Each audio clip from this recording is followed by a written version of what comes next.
pag-usapan po natin.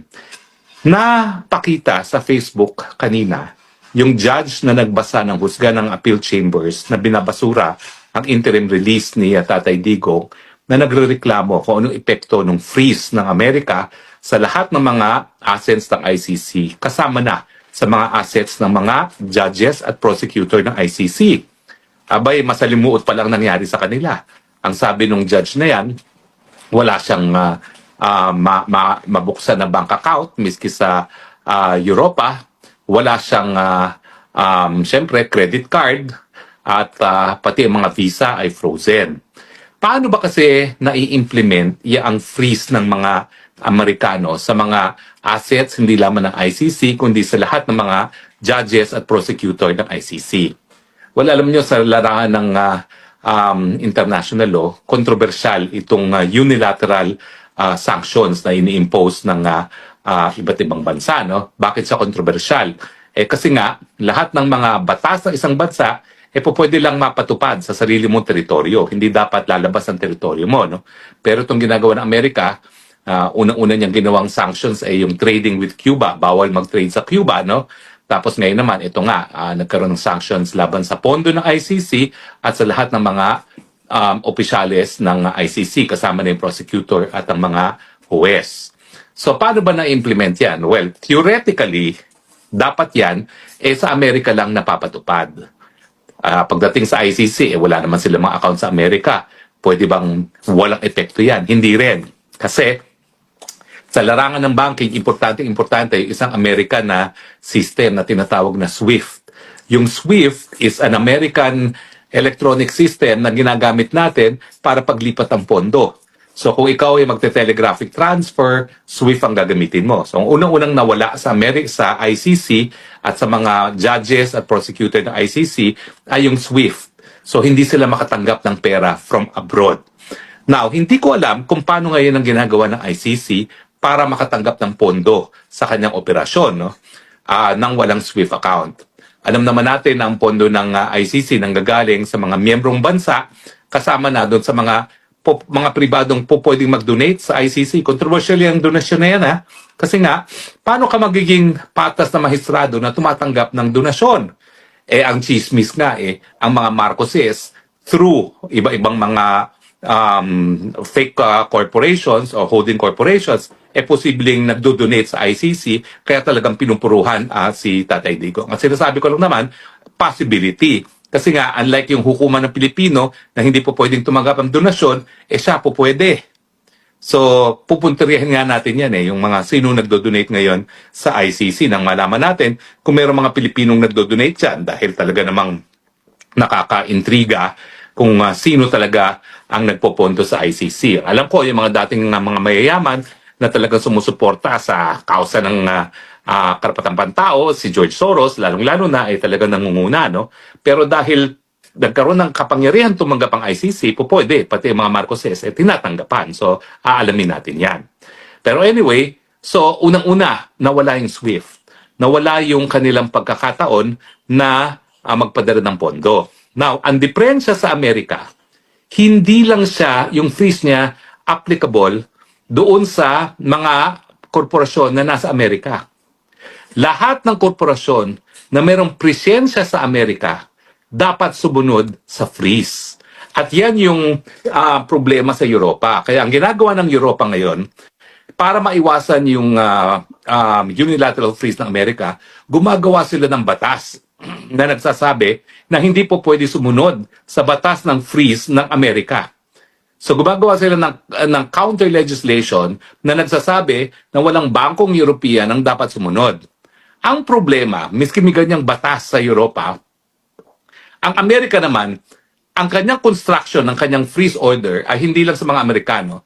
Lahat ng korporasyon na merong negosyo sa Amerika. Kaya kung ikaw ay isang European bank, maski technically hindi ka sakop ng freeze dahil wala naman ikaw sa territorial jurisdiction ng Amerika, kapag ikaw naman ay gumagawa ng negosyo at nagpapadala ng pondo sa Amerika, technically sa Amerikano, sakop ka ng freeze. At kapag hindi ka sumunod sa freeze order, mas matindi ang magiging consequence niya, no? Dahil hindi ka lang ma-fine, baka completely maisara ang iyong mga transaksyones sa Amerika. Let's face it, no? Wala namang kahit sinong bangko, kahit sinong korporasyon na maiiwasan na magkaroon ng transaksyon sa Amerika. Yan ang dahilan kung bakit maski yung mga bank account ng mga empleyado ng ICC, gaya ng mga judges at ng prosecutor, ay nasa Dutch Bank. Yung Dutch Bank naman, basta meron siyang kahit anong transaksyones sa Amerika, kinakailangan sumunod dun sa freeze order. At yan ang dahilan kung bakit ang reklamo nga ng ICC judge, wala siyang bank account ngayon. Kasi miski European ang bank niyan, obviously, nagtatransact sa Amerika. Kasi sino ba naman hindi nakikipagtransaksyon sa Amerika ngayon, no, kung ikaw ay bangko. At dahil ayaw nila na maisarado ang kanilang operasyon sa Amerika, sinusunod na nila ngayon ang freeze order, ang sanctions laban sa ICC. Ganon din nga yung mga credit cards. Kasi mga credit cards naman, pwede kang Visa, Mastercard, pero parang franchise lang yan. Iba't ibang mga bangko nagsusuporta ng operasyon ng mga credit card companies, no?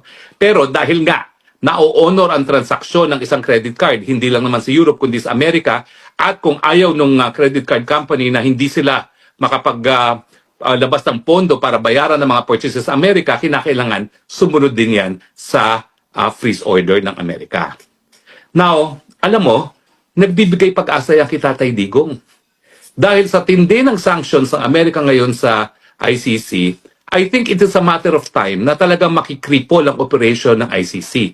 Nagrereklamo na ngayon yung mga West na hindi sila nagkakaroon ng bank account, hindi sila makapagpadala ng pera sa kanilang home countries, pati mga visa nila at kanilang mga kaanak na re-revoke ng Amerika.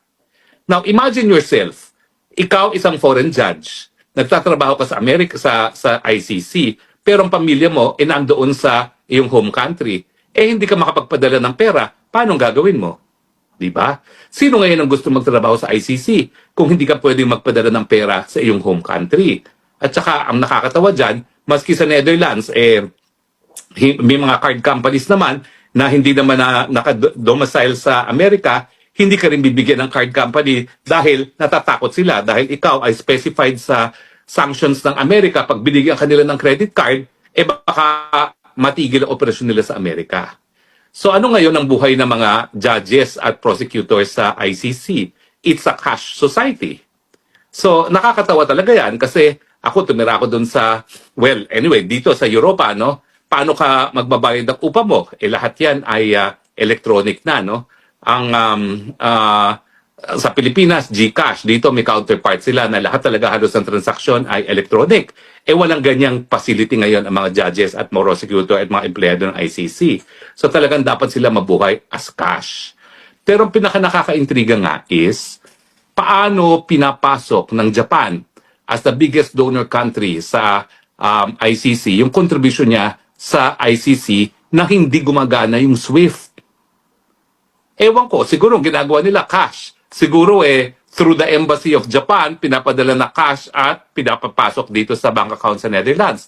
Pero I think it's a matter of time na pati yung bangko ng ICC sa Netherlands titigil na service ng ICC kasi nga natatakot sila na kapag meron silang commercial transactions sa Amerika, pati yun pwedeng madali ng mga Amerikano sa freeze order.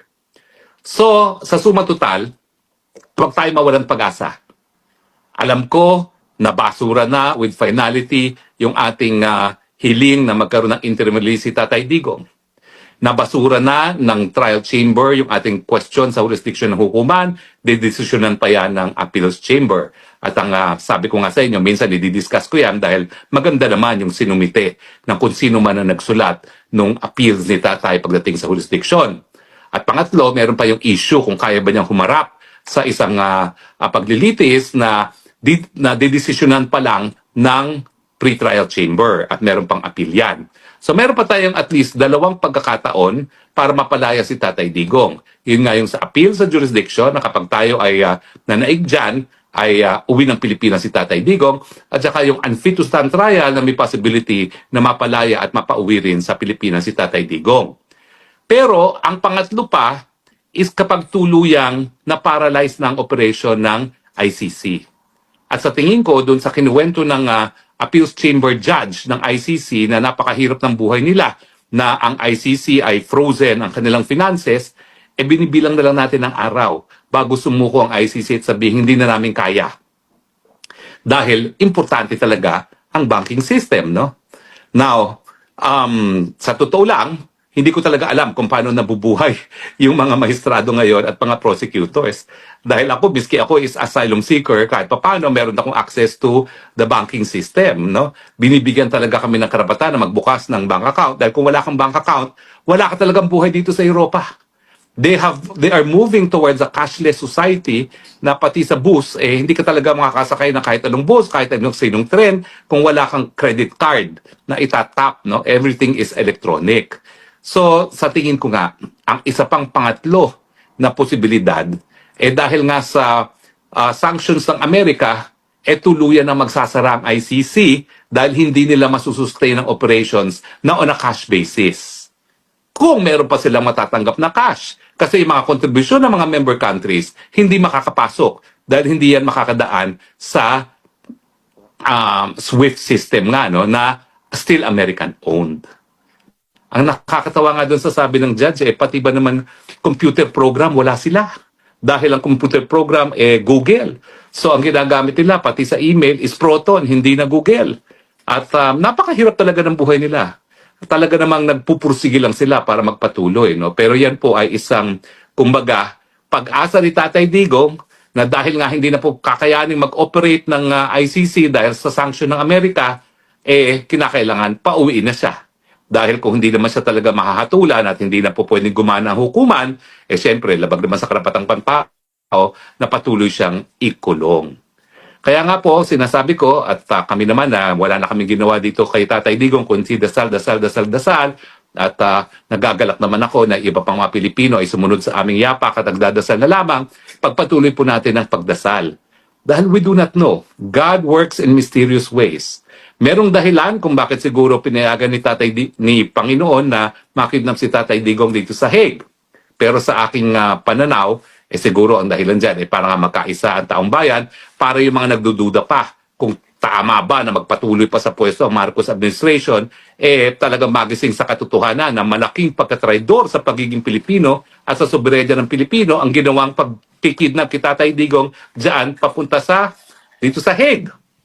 Kaya ang aking sinasabi, God has a purpose. Perhaps it is to unify us at tayo naman talaga ay nagkaisa na para ipakita na taksil talaga sa sambayan ng Pilipino ang mga Marcoses at yung kanilang mga aliado na nanghidap kay Tatay Digong at siguro para nga mapabilis pa ang pagiging presidente ni VP Sara. Dahil ang aking tingin, kung hindi natin isisisante itong Marcos Jr. na ito before 2028, hindi mananalo ang kalaban ng Marcos Jr. dahil hawak-hawak na mga Marcoses ang makina na magbibilang ng boto. Bukod pa doon sa gobyerno mismo, kung hindi natin masisisante na mas maaga itong Marcos Jr. No? At yung pagsisisante naman, karapatan natin yan. Huwag kayong matakot. Hindi po yan incitement to sedition. Ang pagsisisante, dahil ang isang presidente ay hindi na kayang katungkulan, ayan po ay talagang tunay sakop ng kapangyarihan ng taong bayan bilang tunay na soberenya sa isang bansa gaya ng Pilipinas. So mga kaibigan, meron pa tayong mga pag-asa na talaga mapauwi si Tatay Digong. Number 1, desisyon ng Appeals Chamber na wala ng jurisdiction ang ICC dahil nagsimula ang preliminary investigation na hindi na tayo miyembro ng ICC. Yan ang pinakamalakas. Pangalawa, mananaig tayo sa pre-trial chamber na wala na sa tamang pag-iisip ang Tatay Digong para tumayo sa isang paglilitis. Ang resulta dyan, at least, matitigil ang paglilitis at sa aking tingin, yan ay sapat na dahilan para nga mapalaya si Tatay Digong. Pangatlo,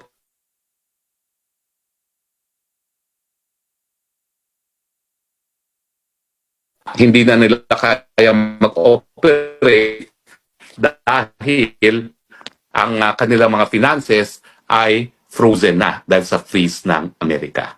So, God works in mysterious ways. So, tayo mawalan pag-asa, patuloy lang tayo sa ating pagdadasal. Maraming salamat po sa inyong patuloy pagtangkilik. Ang daming nanood sa atin. Umabot ng 5,000 ang ating live. No? At huwag kayong mag-alala. Alam ko naman, uhaw na uhaw kayo sa mga balita kay Tatay Digong. So, dadagdagan pa natin ang mga balita. Siguro ang susunod kong i-discuss kung bakit sa tingin ko napakalakas ng kaso natin para magdesisyon ang appeals chamber na i-dismiss ang kaso dahil sa lack of jurisdiction. Maraming salamat for the meantime at palagi ko naman talagang inuulit yan. Iisa lang ang bansa kong sinilangan, iisa lang ang bansa kong minamahal, yan ang bansang Pilipinas. Pagpalain po ng Panginoon ang Pilipinas at tayong lahat. Salamat po muli and goodbye for now.